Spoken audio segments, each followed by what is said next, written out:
Hi, Nicole Seymour here from Community Matters Most. I'm down in the Basin this afternoon with Michael from the Basin Backyard. We're here today to talk bees.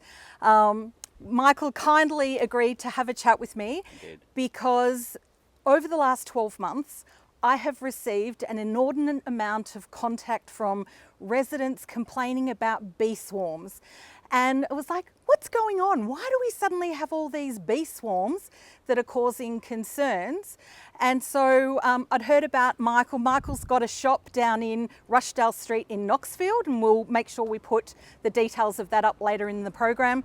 But I'd heard that Michael was the bee expert, the go-to man for bees in Knox. And so I couldn't resist but ask the question around, what is going on with backyard bees? Why are we seeing so many more swarms this year? So what's going on is bees have become the new puppy dog. So everybody wants the romance of having a beehive, but they think it's like a worm farm, that all you got to do is pop it in the backyard and let it do the work.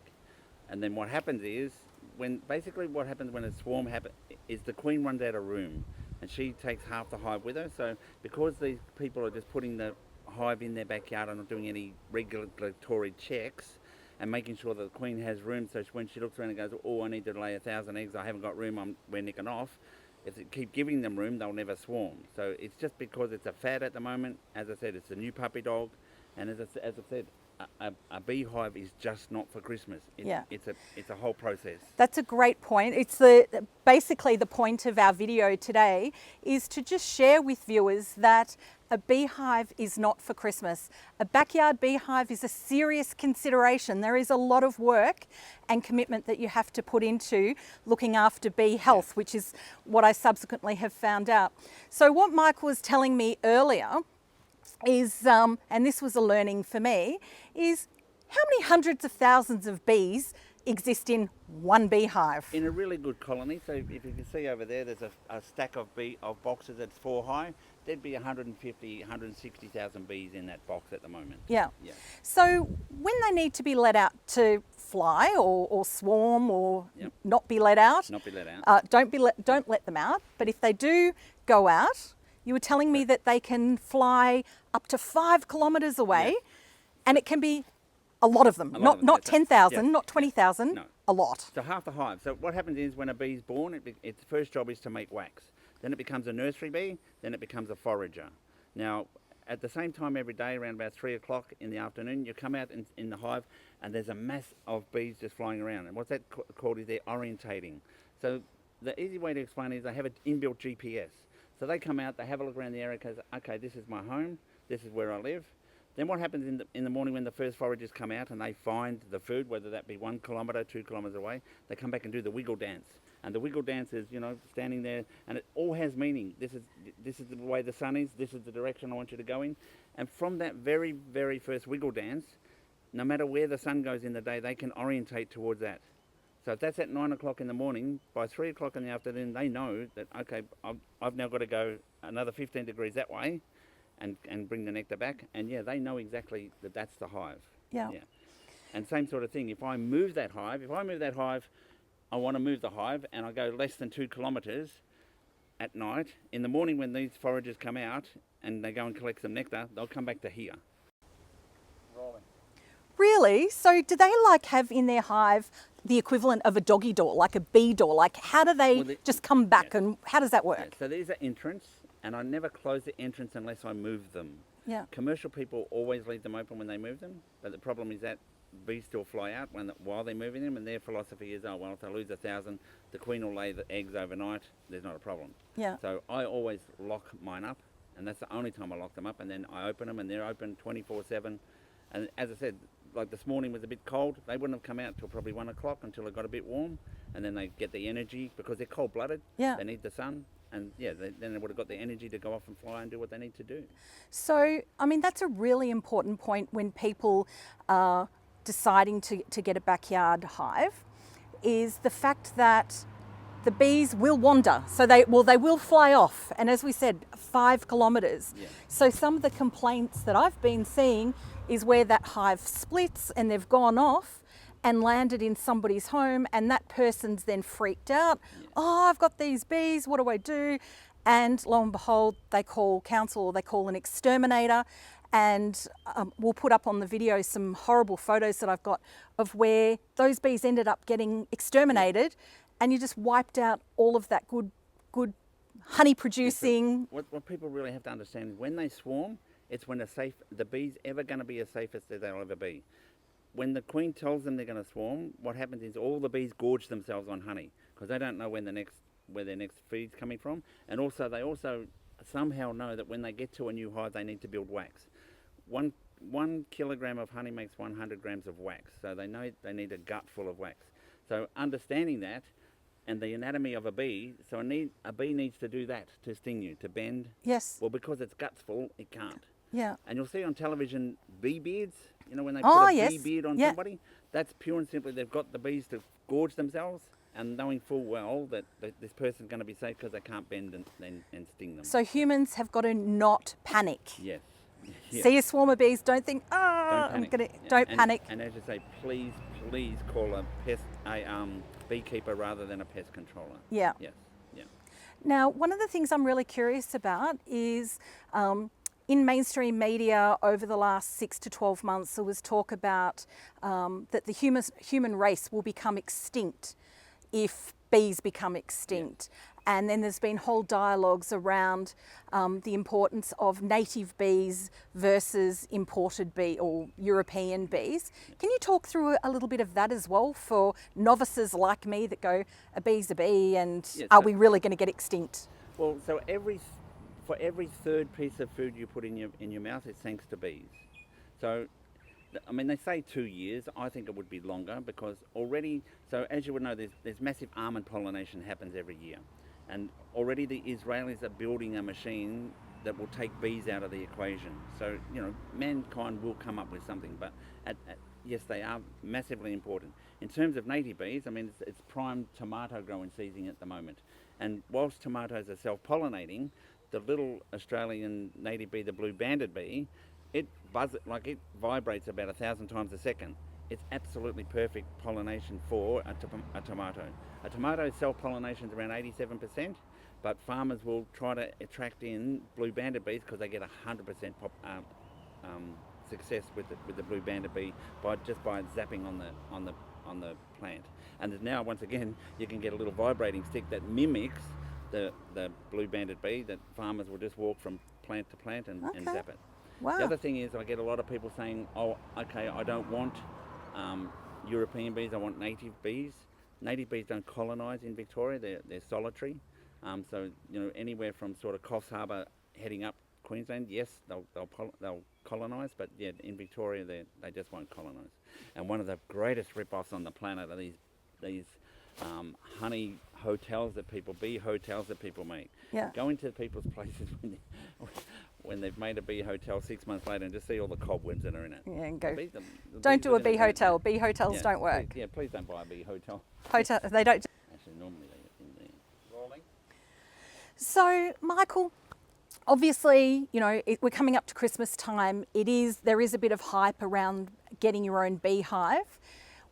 Can you tell us what is actually involved? Like how much work, and really, can people consume the amount of honey that their bees produce if they have one themselves? So the amount of work, and I'll use me as an example. So I had an engineering business, I sold it. I had 30 hives, I then bought another company and all of a sudden I got over 200 hives, and then told all my mates and everything that I'm semi-retired. I now work 7 days a week. I've never worked so hard in all my life. So I had a bit of a rant, and that's where you and I met, about hashtag a beehive is not just for Christmas. And as we already said, that people want the romance of having a beehive. And a classic example is a lady came in today and said, I want to get my husband some bees for Christmas. And I said, first of all, does he know about it? No. Well, how do you know that that's what he actually wants?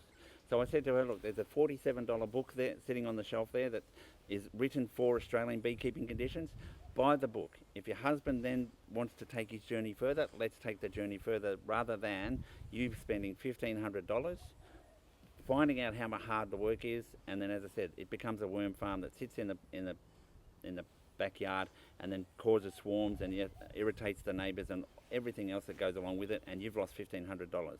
Buy the book, join a bee club, do other things, and then really decide at 6 months, 12 months down the track if that's what you want to do. That's really 'Cause great advice. It is full on. Yeah. And in terms of the honey, in a good year, yep, one hive can produce about 40 kilograms of honey in a good year. So how many people can consume, one family, 40 kilos of honey? Oh, That's a lot of honey.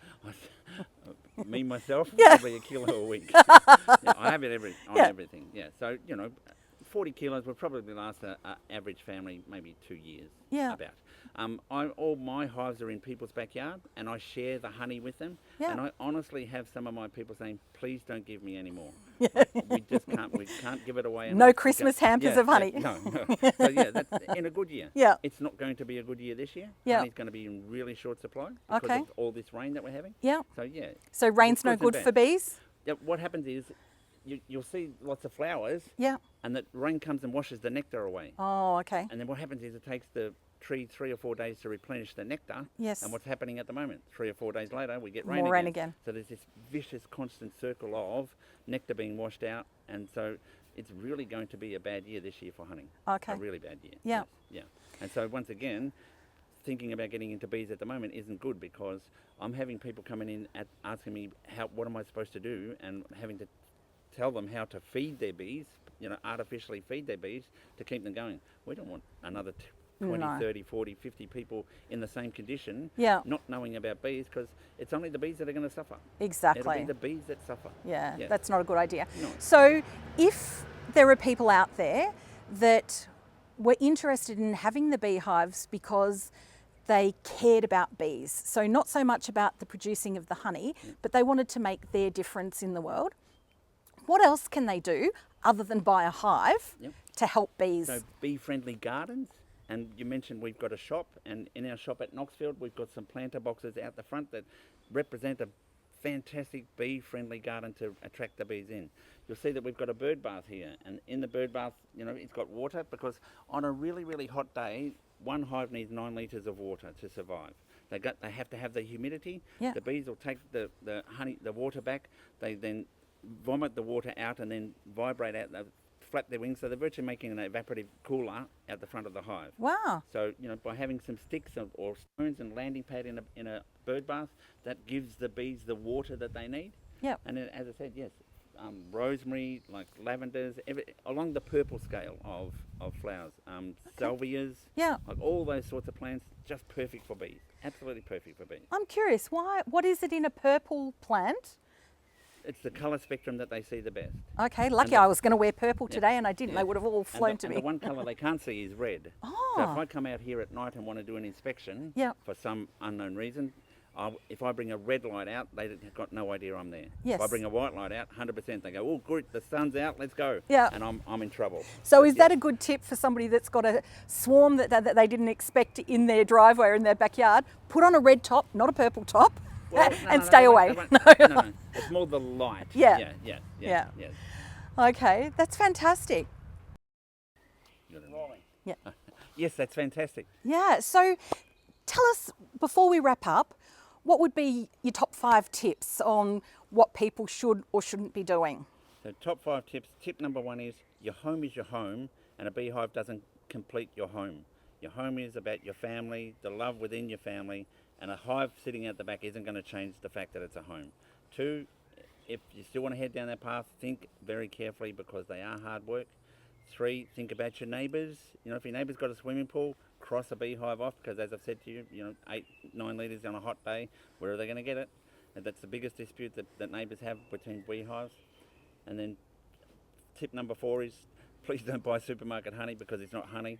If you're going for a drive through the country and you see a little honey farm, or stop and spend your money with a local beekeeper that cares about their bees, Yeah. and you know that your money's going to, once again, a small family business. And And means it's a lot worth more. the money, isn't it? I know sometimes the ones at the markets or the little independent stalls on the way to the country might be a fraction more expensive, but that's because they look after their bees, Yeah. they invest in the hives, all of the necessary support, and you're helping feed a family. Feed a family, yeah. Yeah. And as I said, the other thing is it's real honey. It's Yeah. not, it's unadulterated honey. One of the things I found out just quickly, one of the packers, and I won't mention the packers, but the Patterson's curse bean in flower up in New South Wales, and they've collected tons and tons and tons of this Patterson curse. And I sort of asked a couple of beekeepers, what do they use it for? Well, they'll buy red gum, and they 50-50 with Patterson curse the red gum, so that they can stretch the red gum out and sell it as red gum. So they're filling. Okay. Yep. They're filling. Yeah. Yeah. With us sort of guys, what's in the jar is in the jar. Yep. What we say is what's Absolutely in there. natural. Yes. Yeah. So they're the best tips I can give. Support local beekeepers, little independent guys. Yeah. They're all doing the right thing. Yeah. Yeah. Fantastic.